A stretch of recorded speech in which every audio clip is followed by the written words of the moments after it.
Et celle-ci, finalement, pour une Elle est raison... jalouse. Elle est très jalouse. Elle veut se marier avec lui, dit-elle. Et donc, elle menace le pauvre Georges Hautefay, que j'interprète, de tout aller raconter à sa femme. Moi, je suis terrorisé. Parce que ça va être... salope, hein, on a envie de dire. Oui, elle va m'enlever mon gagne-pain. Donc, qu'est-ce que je fais? Je rentre chez moi précipitamment. Je tombe sur un brave garçon du secours fraternel qui vient essayer de récupérer des vêtements. Voilà. Et là, j'ai une idée saugrenue. Je veux que ce pauvre garçon joue le rôle de ma femme, qui soit donc ma femme, vis-à-vis de ma maîtresse qui va débarquer, qui soit une femme méchante et qu'il la mette dehors. Alors évidemment, il accepte de faire ça. Oui, parce que j'ai le plan après. Voilà. Vous aimez bien rendre service, vous êtes serviable. Mais le plan après ne marche pas du tout comme on voudrait qu'il marche. Je dis toujours aux gens, votre problème, c'est le nôtre. Alors, donc je suis à peu près à tout. Bon, là, évidemment... me mettre en femme, c'est pas évident au début. Oui, et même d'ailleurs, vous n'avez pas hésité pour le rôle à vous raser la barbe. Et vraiment, il faut saluer ce courage d'acteur. C'est un risque, vous prenez des risques physiques. Hein. Voilà, on va le voir tout de suite dans un extrait de la bande-annonce. Connasse, putasse, cogne. Ouais, papa, me dit que t'as une toute petite bite. Vous avez des termites? Une. Mais on est dessus. Mais je vais vous casser la gueule, moi! Mais ouais! Elle a un affreux problème hormonal, ça la rend un peu fêlée. Pousse-toi, grosse vache! Et cette femme, c'est un homme! Toi aussi, on t'a déjà pris pour un homme. Toutes ces femmes trompées, méprisées. Il m'a démonté le pif. Ce côté-là ne fait pas très Emmanuel Béard. C'est ma femme. C'est sûr que c'est pas Sharon Stone. Vous avez vu, vous mettez les mains, non?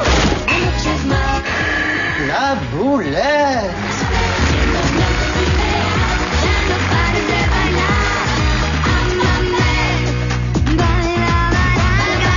C'est toujours nous, les femmes, qui dégustons. Oh, bah, c'est moi. La comédie de travestissement.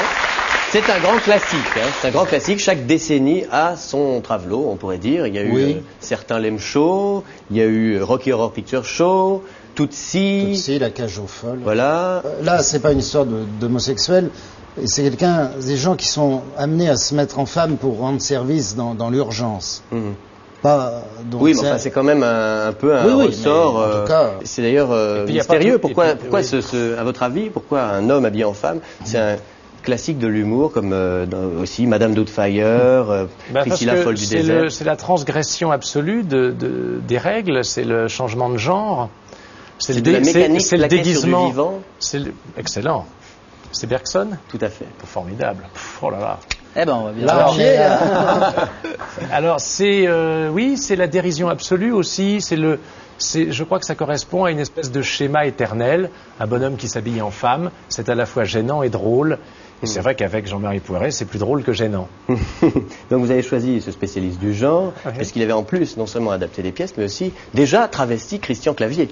Oui, il avait l'habitude dans le Père Noël, ce genre de choses. Oui. Sauf que dans le cas de Christian Clavier dans le Père Noël est une ordure, il était un vrai travesti, donc qui assumait son travestissement, alors que nous, on le fait, lui pour me rendre service et moi pour sauver ma peau.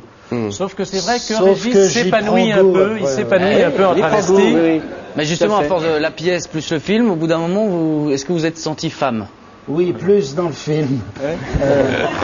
Parce qu'en jusqu'à film, quel on montre des choses qu'on ne pouvait pas montrer au théâtre. Et c'est vrai qu'à un moment, Maurice Lapin, en fait, oublie qui il a été. Oui, vous gambadez dans un champ de coquelicots en robe de mariée, sur fond de Vous les femmes de Julio Iglesias. Oui. C'est une scène, je crois, qui fera date, dans l'histoire du cinéma, du 7e art. Il fait très mignon comme ça, d'ailleurs. Est-ce que si on vous dit que, puisque c'est un vaudeville de Raffi Chart, est-ce que si on vous dit que vous passez du théâtre de boulevard au film de boulevard, vous prenez ça pour un compliment? Je crois qu'il y a des grands auteurs de boulevard. Il y a par exemple Feydeau, qui était un grand auteur de boulevard. Et il y a mon beau-frère aussi, qui a un commerce dans le Cantal, mais qui est moins connu. Mais je crois que ce qui est surtout intéressant dans votre question, c'est qu'il ne faut pas oublier, pas perdre de vue que les auteurs de boulevard, et Jean-Marie Poiret en est un au cinéma, ce sont des gens qui font des choses drôles, comiques, qui plaisent au grand public et qui n'ont d'autre but que faire rire les gens. Alors, on peut dire aussi que Molière est un auteur de boulevard. Et ainsi, bien sûr. Et si vous faites moins d'entrées que les visiteurs, est-ce que vous ne ferez pas la suite qui devait s'intituler « Mon mari s'appelle Ursula ». Ah, ça serait pas mal. Oui, ça serait pas mal. bien. Ça, écoutez, vous savez, les questions d'argent ne nous concernent pas. Très Et bien. je crois d'ailleurs que quand on commence une aventure comme celle-là, je parle même pas pour nous acteurs, mais je crois que pour Jean-Marie Poiret, je sais pas s'il a une arrière-pensée de rentrer. On souhaite évidemment que le plus grand nombre possible de gens viennent nous voir, mais on peut jamais préjuger. Jean-Marie Poiret dit des choses très élogieuses sur vous, et pour cause. Hein. Il réalise le film, mais enfin il dit notamment de Régis que, je cite, c'est un acteur immense de la taille d'un Bourvil, d'un Louis de Funès. Et c'est vrai que vous faites des choses étonnantes avec votre visage, qui est très particulier, non mais c'est vrai que il est très mobile ce visage. Et est-ce que vous vous inspirez aussi d'acteurs américains comme Jerry Lewis ou comme Non, pas du tout. Parce qu'il y a- Non, je me laisse diriger, guider, mais je m'inspire pas vraiment de personne en particulier. T'aimes bien faire des grimaces quand même. Ah bah oui, évidemment. Parce qu'à un moment il vous demande de faire la méchante. Ouais, non, mais, C'est vrai que- D'ailleurs, Évidemment. Jean-Marie aimait beaucoup quand il nous dirigeait. Oui, il faut aimer il ça. adore Non, faire parce des que c'est- mimiques. Il adore oui. faire des mimiques. Et il adore qu'on fasse des mimiques. Mhm. Je dis là, il y a un gros plan, là, il faut que tu en fasses, il faut que tu fasses une mimique. Je crois qu'il est en pleine mimique là, j'ai l'impression. Toujours. Non, c'est vrai que je trouve le film meilleur quand vous êtes ensemble à l'écran. On sent que vous avez des automatismes depuis 20 ans que vous travaillez ensemble, un peu comme les grands duos comiques. Je sais pas, en Amérique il y avait Abbott et Costello, Laurel et Hardy. On sent que peut-être quand vous êtes séparés. On se manque à nous-mêmes, oui, c'est ça. Donc vous aimez bien, en fait, vous êtes sensible aux automatismes. Ben, je Vous aimez trouve- bien ce que vous reconnaissez, en fait. Mais j'ai l'impression que vous jubilez D'accord. d'être ensemble, C'est un pas peu faux. comme vous faites le mec plutôt sérieux, structuré, ou qui essaie dans un délire total de structurer les choses, et puis là vraiment vous pouvez en donner à cœur joie au niveau grimace, mais pas seulement grimace. Ai-je raison dans l'analyse de votre Oui, travail? oui, mais c'est vrai qu'on a eu beaucoup de plaisir. Il y a une grande scène quand j'arrive chez lui pour l'abonner au Secours Fraternel pour chercher des vieux vêtements. Vous savez, qu'il essaie de me foutre à la porte. Toute cette grande scène, tous les deux, qui est bon là assez proche du théâtre.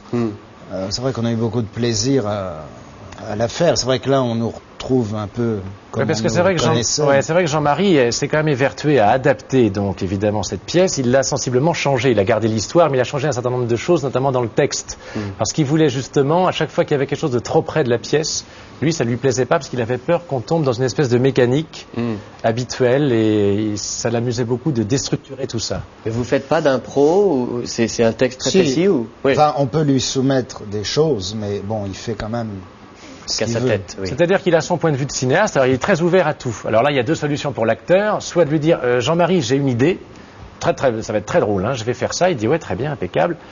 Et il tourne, il dit bon, bah, c'est très drôle, ça m'a fait beaucoup rire, mais on va la refaire, hein, sans ton idée. Et si on la lui fourgue sans l'avoir prévenu avant aussi, c'est la même chose. Il dit c'est très très drôle, mais on va la refaire sans ton idée. Il a quand même son point de vue.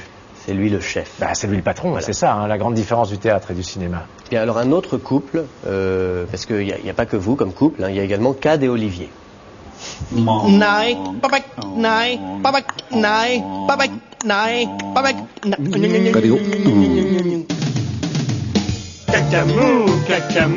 Cacamoulax. Bienvenue au Camoulox, avec ce soir deux sympathiques candidats. À droite, c'est Yvon. Bonsoir Yvon. Bonsoir, je m'appelle Yvon, des cartes postales mais aussi des crayons. J'ai 34 ans, j'habite à Saint-Étienne et je suis gogo danseur ambulant. Vous dansez nu? Sur les marchés, oui. Marié? Oui, ma femme est gogo danseuse à l'hôpital. Vous avez des enfants? Oui, Brandon et Jordan, 6 et 8 ans, ils sont Oh non Yvon. gauchers tous les deux, si. Ah bon. Et comme ils sont gogo danseurs, c'est pas pratique. Ah, très bien, bonne chance. Yvon, à vos côtés, il y a Daniel. Bonsoir Daniel. Bonsoir, je m'appelle Daniel Yo-Yo, j'habite à Royan et je suis voyant. Rectum le voyant. Drôle de nom, Rectum. C'est parce que je lis l'avenir dans l'anus. Bien. Vous êtes marié, Daniel? Non, je mets des Burlington. Ah oui, je comprends. Une passion? Lama. Je suis malade, les petites femmes de Pigalle, tout ça? Non, Bernard Lama. Très bien, messieurs, on va pouvoir commencer cette partie de Camoulox. Daniel, à vous de jeter le dé. Le 8. Le 3. À vous, Yvon. Je voyage avec mon cousin et je fais une bite au cirage à mon cheval. Poil de 4 sur un double bingo. Bien joué. Daniel, Minidou ou Bégon vert? Et j'achète un hôtel et je couche avec du parquet flottant. 10 de plus, vous avancez de 6 cases. Et c'est la carte mystère. C'est qui, Bruno? Celui qui t'encule dans le métro. Bien joué.